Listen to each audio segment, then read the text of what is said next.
تنسى الإعجاب والاشتراك في القناة.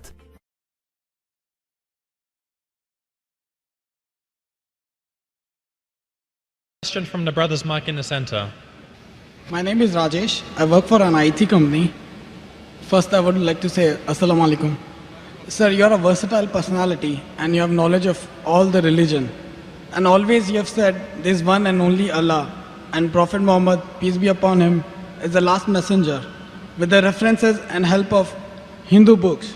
So now my question is, what about millions and billions of Hindus, Sikhs, Jain, Buddhists they are praying at?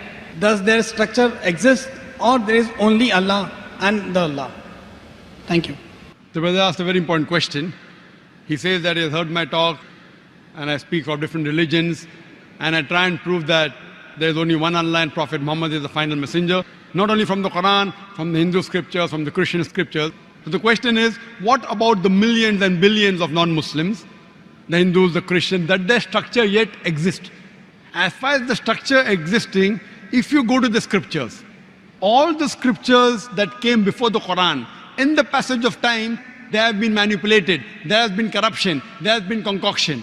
Therefore, if you apply the rule of logic and science, no scripture will pass the test except the Quran.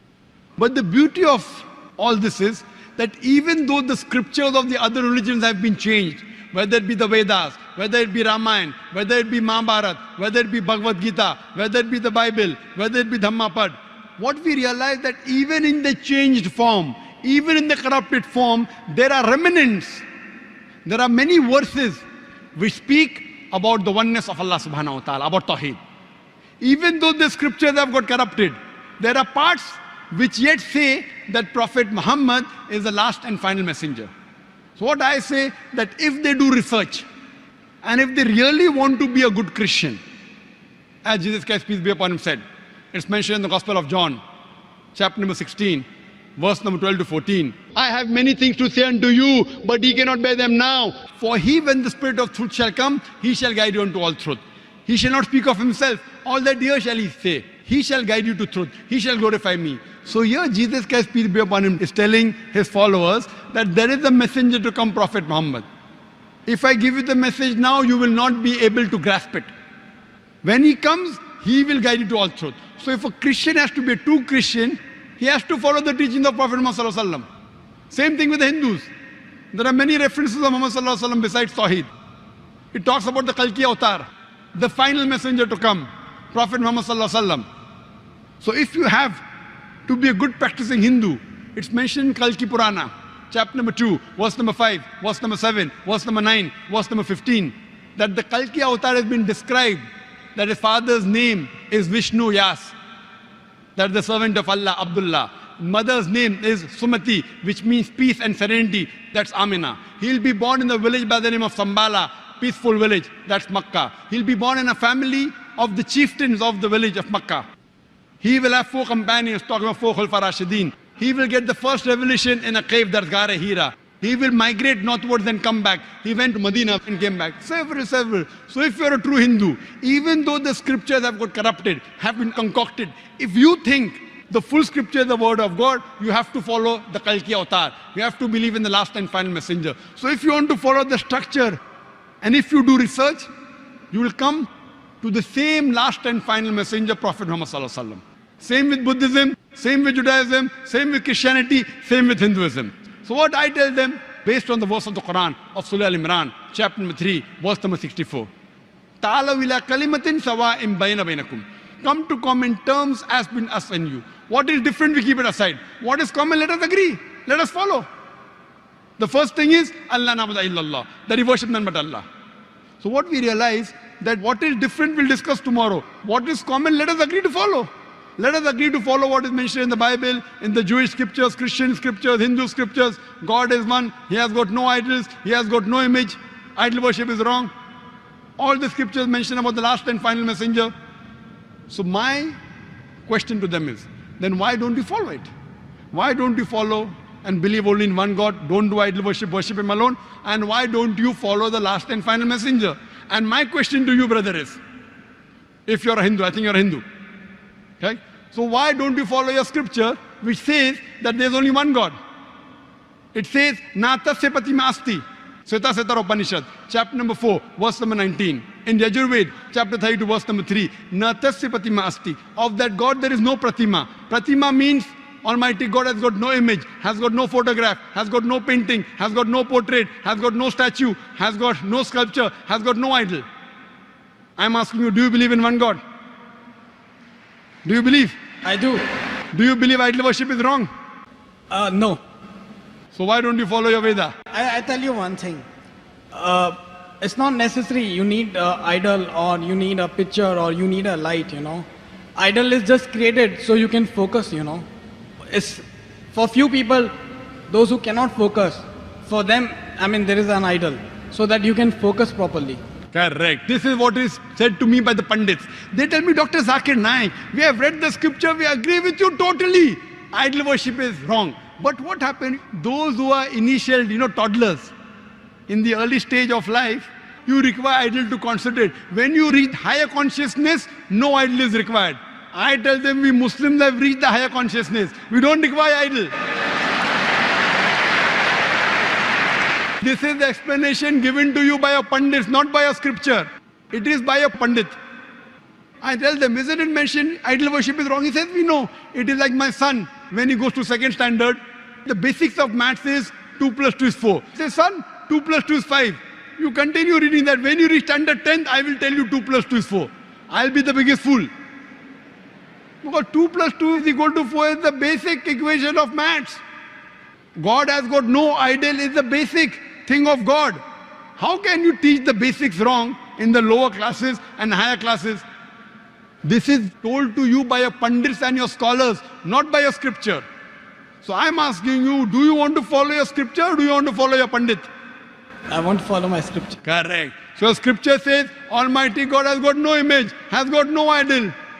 So do you yet believe in idol worship? No. Fine. So you used to believe, now you have stopped. Excuse me. I said the idol is meant for the few people who cannot concentrate. I didn't say that I believe in. So that means you want to diminish God? For example, brother, I'm asking you a question. Yes, you sir. are helping someone. What's your name? Rajesh. Rajesh. You are helping someone, maybe in Sri Lanka. Every month, you send him maybe 20,000 rupees, maybe 2,000 dirham for his education. He doesn't know who this Rajesh is. He says, who's this Rajesh? I don't know. So what does he do? He takes a cockroach and every day in the morning he says, Rajesh, thank you. Rajesh, thank you. Will you like it? No. Will you like it? No. Arey, but he doesn't know how Rajesh looks. So he's making a cockroach out of Rajesh. You will tell him, if you don't know how I look, at least take my name, it is sufficient. Why are you making a cockroach out of me? Now God is so powerful, you want to make God into that small idol. If the idol falls, the idol breaks. The idol can't help himself. What will the idol help you? So what we say, don't belittle God. Don't abuse God. If you don't know how he looks, only take his name. Why do you have to insult God? If he only says, Rajesh, thank you, without making a cockroach, you'll be more happy. And compared to you and us, we are human beings. God is, you cannot compare God. You cannot say he's million times more powerful. He is unlimited.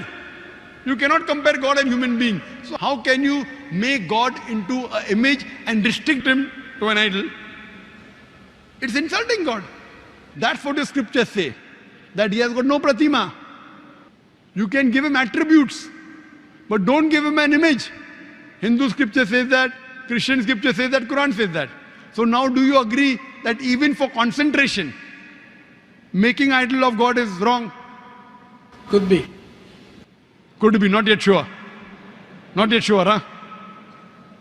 Your scripture says don't make, your Pandit says make. So do you want to follow your Pandit or your scripture? The scriptures. And I'm giving you reference. I'm quoting in Sanskrit. If you don't know Sanskrit, open a dictionary, Pratima, you ask your Pandit. There's a person, joker-looking person wearing a cap and a coat and a tie. He is quoting scripture. Is it right? If you can't find the book, you can go to our center in Bombay IRF. We have all these scriptures. So I'm trying to get you closer to your scripture. So now are you convinced that idol worship is wrong? See, my question was, what about millions and billions of people who are following Hinduism and Jainism, Brother, Buddhism? millions of Does billions that of- exist or not? Okay, I agree with your thing. We should not do idol worship. But my question is, I mean, what about millions and billions? They have sentiments. They follow so much. So does that structure exist or it doesn't The exist? structure exists, but it is wrong structure. The structure what So they you think- mean to say everybody should follow Allah? everyone should follow the Creator. See, But then you why don't you say mention Allah. only Allah? Why can't we Because- say God? Why can't we preach very- more about peace, love, Very- humanity? Very good. Why don't Rather I, than we talk about Hinduism. why don't I say God? I'll come to it. We'll come one by one. One question at a time, no problem. My plane is early in the morning, so I can stay. Why not call God? You know why? Because God can be played around with. Allah cannot be played. If you add S to God, it becomes God's. There is nothing like plural Allah. Qul huwallahu ahad. Saying Allah one and only. If I add D-E-S-S to God, it becomes goddess, female God. There's nothing like male Allah, female Allah. You cannot play mischief with the Arabic word Allah. You can play mischief with the English word God. If I add father to God, becomes Godfather. He's my Godfather, he's my guardian. There's nothing like Allah Abba or Allah Father in Islam. If you add mother to God, becomes Godmother. There's nothing like Allah Ammi or Allah Mother in Islam. Allah is a pure Arabic word.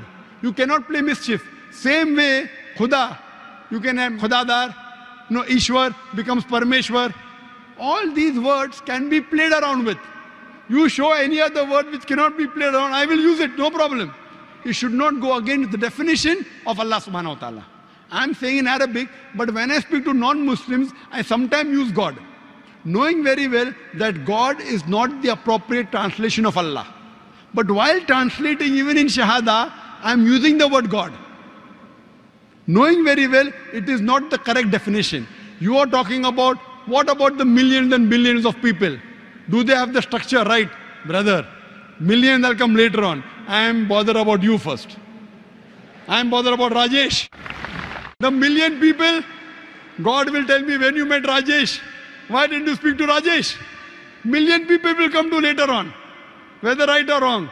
Fine, I am asking you, brother. I am bothered about you. I am concerned about you because I love you. Thank you, thank you. So I love you, therefore I am asking, are you convinced idol worship is wrong? Yeah, I did say yes. Yes, very good. Are you convinced that the last and final messenger is Prophet Muhammad, peace be upon him? According to your scripture. I don't have much knowledge, whatever. I mean, I listen more to you. I've read about your book. You listen more to me than your scriptures. No. I've read many scholars. I hear them, their cassettes, their videos. So I'm a little confused, like I don't know whom to believe, whom not to believe. But there are millions and billions of people, So I don't know whether, I'm born in Hindu family. So it's very difficult to, to transform or to convert or to change. But I was just confused, because you always have seen that with the examples of Gita and our books, you try to prove that there is Allah and there is Prophet Muhammad, peace be upon him. So I was just confused. What about us then? What we are praying at? Are we praying wrong way or what? Or we just have to, follow you, what you say? Don't follow what I'm saying, follow what God is saying. In your scripture, there's something like Shashtang. You know Shashtang? Shashtang in Sanskrit means 8 parts of the body. So the right way to pray in Hinduism is touching the 8 parts of your body. In Islam, our beloved Prophet ﷺ said that when you do sujood, you touch your forehead, you touch your nose, you touch your 2 hands, your 2 knees and the 2 feet. 8 parts. In your Hindu scripture also, the real way to pray is Shashtang, touching the 8 parts of your body. Don't get confused. I am giving you from your scripture. I want to remove your confusion. I am asking when your pandits speak, tell them, go and check up. Don't just follow me blindly. You say you listen to my speeches, you feel the speeches are logical. So when it is logical, when you go to school, teacher tells you 2 + 2 is 4, she convinces you agree. So sir, when both the books are saying same, both the religions are saying the same. So why can't we speak about peace and love rather than talking about one religion? That's what I'm talking about, peace. That follow one God who is your creator. If you want to get peace, you can only get peace by following the commandments of one creator.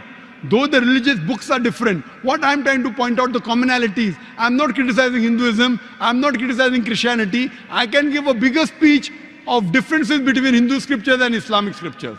I can give a bigger talk and a longer speech on differences between Bible and Quran. But my aim is not to spread enmity, my aim is to spread peace. So because my aim is to spread peace, I am taking the commonalities and telling you the common point of both these religions, both these scriptures is believing in one God. I am trying to spread peace. Islam means peace acquired by submitting your will to God. The ultimate peace is not only no war. No war, no fighting is only temporary peace. The ultimate peace is peace of mind, peace at heart, and peace in the next life. What I'm trying to propagate is not only peace in this world, peace in the next life. That's the reason I'm trying to get all the different human beings and telling them, do little research, spend little time, try and understand who our creator is, try and submit your will to this creator. What I request you to do is submit your will to Almighty God. Follow the instructions of the last and final messenger, and then inshallah you'll get total peace. Thank you. Hope that answers the question.